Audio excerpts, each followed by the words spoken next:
Selamat petang, salam sejahtera. Terima kasih karena bersama dengan saya di Nazlin Unity Channel. Akhirnya, identiti Mr. H di dalam video Wahab bakal kita ketahui tidak lama lagi. Siapa dia? Ikuti terus ulasan kali ini. Dan yang pastinya, apabila kertas siasatan video Wahab telah pun diserahkan kepada kepada Peguam Negara hari ini, kata Ketua Polis Negara yaitu Razarudin Hussein, beliau berkata seramai 8 individu telah dipanggil bagi membantu siasatan kes tersebut. Dengan ini maka kita nak tahu sebenarnya siapa yang bakal didakwa itu, dan pastilah orang yang didakwa itu mungkin adalah Mr. H.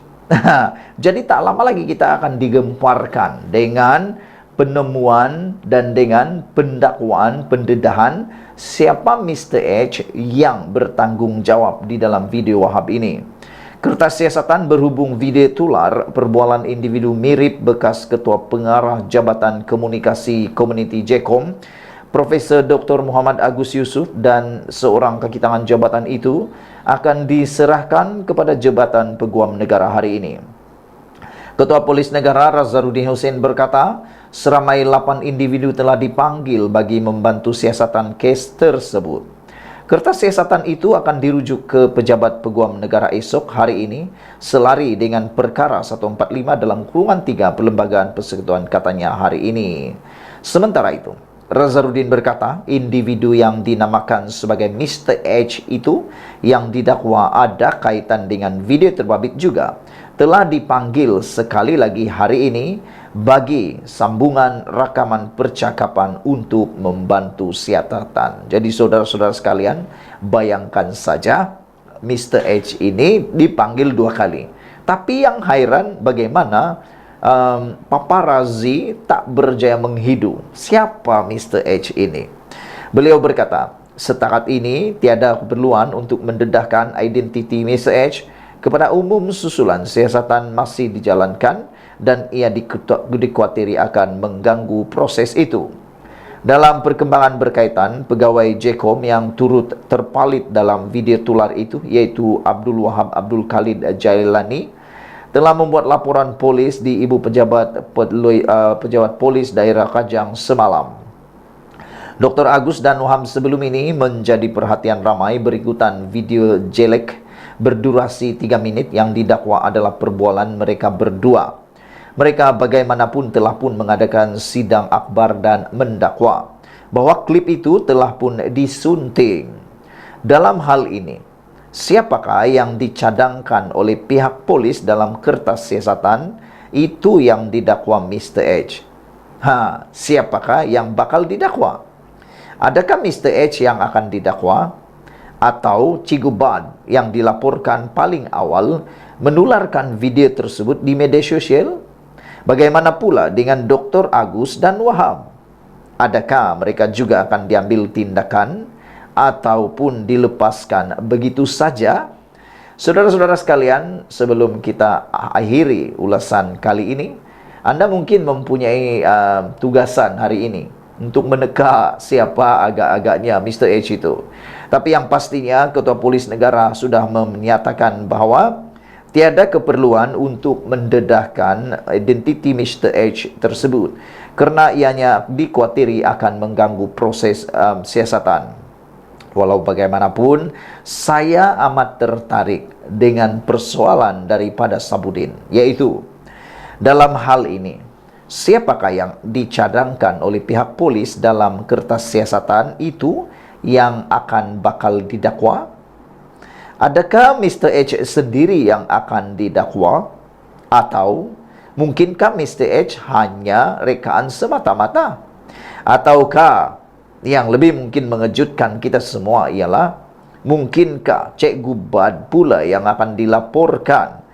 Paling kerana dilaporkan beliau adalah paling awal menularkan video tersebut di media sosial, atau bagaimana pula dengan Dr. Agus dan Wahab sendiri yang dikatakan terlibat di dalam video tular tersebut. Pada pendapat Anda, siapakah Mr. H? dan siapakah yang bakal didakwa itu. Sekian dulu untuk kali ini. Jangan lupa tinggalkan komen Anda, tekan butang subscribe. Malaysia kita punya, kita juga sama-sama cintai Malaysiaku. Bye-bye. Selamat petang, salam sejahtera. Terima kasih karena bersama dengan saya di Nazilin Unity Channel. Ini kejutan paling besar sekali yang kita peroleh pada hari ini, yaitu spekulasi yang mengatakan bahwa Najib tidak berada dalam penjara. Apa cerita? Wow, makin hari makin panas. Kali ini menunjuk kepanasannya pula makin panas. Ini apabila ada spekulasi mengatakan bahwa Najib tiada dalam penjara. Kalau spekulasi ini betul, di mana Najib pergi? Itu menjadi persoalan besar. Namun, sebelum kita teruskan ulasan kali ini, jangan lupa tinggalkan komen Anda untuk isu kali ini. Saudara-saudara sekalian, di mana Najib? Betulkah dia tiada dalam penjara? Namun demikian, hari ini Syafi'i menafikan spekulasi Najib tiada dalam penjara.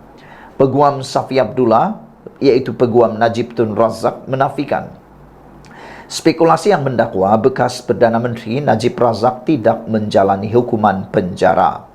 Sebaliknya, kata Peguam bekas Perdana Menteri itu, Najib ditempatkan di sel berasingan atas faktor keselamatan.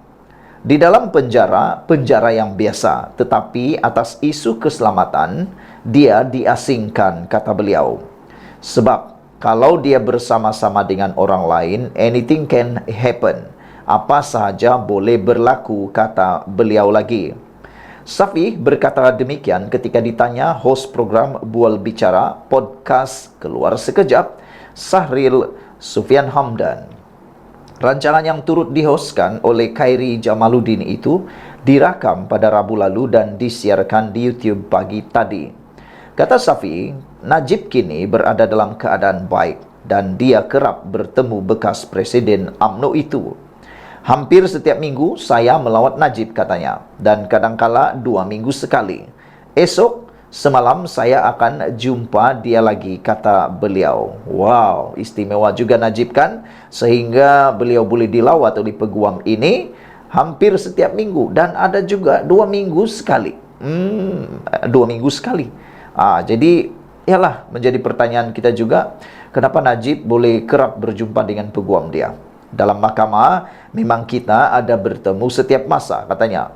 Kadangkala saya juga cuba duduk bersama untuk makan tengah hari dengan dia, supaya saya boleh bercakap dengannya, jelas beliau lagi. Oh, baru kita faham. Rupa-rupanya Najib masih mempunyai kes di mahkamah. Oleh sebab itu, Syafi'i perlu berjumpa dengan kerap dengan Najib Tun Razak bagi mendapatkan maklumat.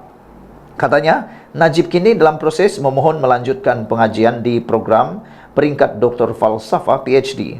Dia sekarang sedang membuat permohonan untuk buat PhD. Saya fikir dia sudah pun mula melakukan beberapa penulisan. Saya gembira dia melakukan sesuatu, otaknya tidak tepu, katanya. Ditanya mengenai bagaimana bahan-bahan bacaan diakses oleh Najib, Syafi'i berkata ia disediakan oleh pembantunya. Ada tapisan, dia tak boleh terima apa sahaja. Buku pun ada tapisan, kata beliau lagi. Pada 31 Mac lalu, Najib 70 tahun gagal dalam usaha terakhirnya untuk menyemak sabitan dan hukuman penjara 12 tahun serta denda RM210 juta atas kesalahan menyeleweng dana SRC Internasional. Dia kini menjalani hukuman itu di penjara kacang. Jadi saudara-saudara sekalian, spekulasi yang mengatakan bahwa Najib tiada dalam penjara, Najib tidak menjalani hukuman penjara, itu adalah tidak benar menurut Peguam Syafi'i Abdullah. Najib ada dalam penjara tetapi ditempatkan di sel yang berasingan atas faktor keselamatan, kata peguamnya Syafi'i Abdullah.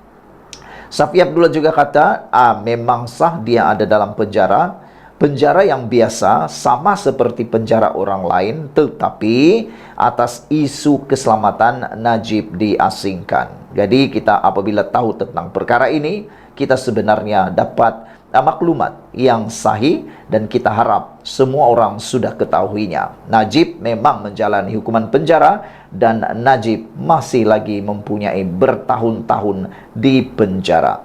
Sekian dulu untuk kali ini. Jangan lupa tinggalkan komen Anda, tekan butang subscribe. Malaysia kita punya, kita juga sama-sama cintai Malaysiaku. Ikuti terus ulasan selepas ini. Bye-bye.